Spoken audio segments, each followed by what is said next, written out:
Axsikent buyuk tariximiz ko'zgusi. 3000 yillik tarixni o'zida jo etgan maskan bugun jahon sayyohlik markaziga aylanmoqda. Umumiy maydoni 200 gektarni tashkil etuvchi Axsikent arxeologiya parkida bugun bunyodkorlik baravj. Ochiq osmon muzeylari, eksponatlar muzeyi va qadimiy Axsikent qal'asi andozasidagi mahobatli kirish darvozasi qurilish ishlari jadal davom etmoqda.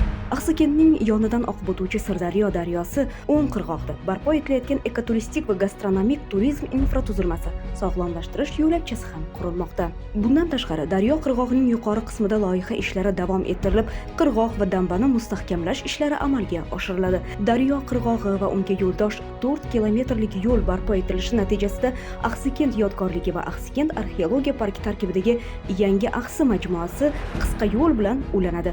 Bu manzilda turizm va an'anaviy hunarmandchilik qishlog'i barpo etiladi. Hozirda Axsikent arxeologiya parki tarkibida yangi axsi majmuasida osoriy atiqalar muzeyi, nodir qo'lyozmalar markazi faoliyat ko'rsatmoqda. Bu manzilda 10 mingdan ortiq nodir artefaktlar hamda 4 mingdan ortiq noyob qo'lyozmalar mavjud. Yangi qurilish natijasida hunarmandlar markazi, kutubxona ham qurilishi rejalashtirilgan. Axsikent mintaqaning eng gavjum sayyohlik markazi bo'ladi. Bugungi qurilish, bunyodkorlik, 3000 yillik tariximizni muzeylashtirish ishlari hozirdan To'raqo'rg'on va Mingbuloqda minglab yangi ish o'rinlari yaratilishiga zamin bo'lib xizmat qilmoqda.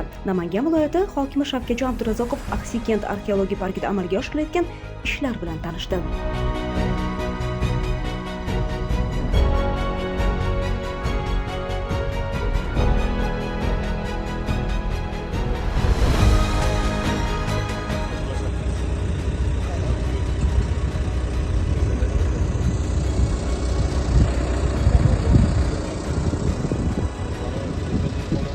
Develik mashina urib yo'q olib Devo.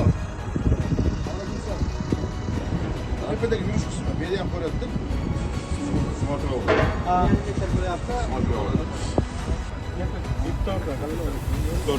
Викторda yo'l aqlini. Voda.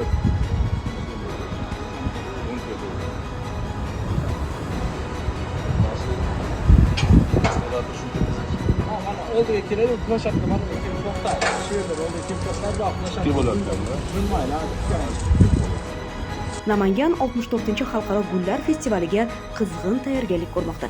25-may Nafosat va go'zallik bayramining ochilish kuniga to'yga to'yona sifatida ochiq osmon va eksponatlar muzeyi foydalanishga topshiriladi. Kirish darvozasi qadimiy Axsikent qal'asiga hamohang bo'lishi lozim. Sirdaryo sohili bo'ylab 4 kilometrlik yo'l qurilishini tez fursatda yakunlab, ochiq osmon muzeylarini Axsikent arxeologiya parki tarkibidagi yangi axsi majmuasiga bog'lash lozim. Bu turizm shaharchasining yaxlit kompozitsiyasi bo'ladi, deydi viloyat rahbari. Viloyat hokimiga Axsikent tepaligidan Sirdaryo uzra o'tib, Mingbuloq tumani hududiga olib boruvchi dor yo'li loyihasi ham taqdim etildi.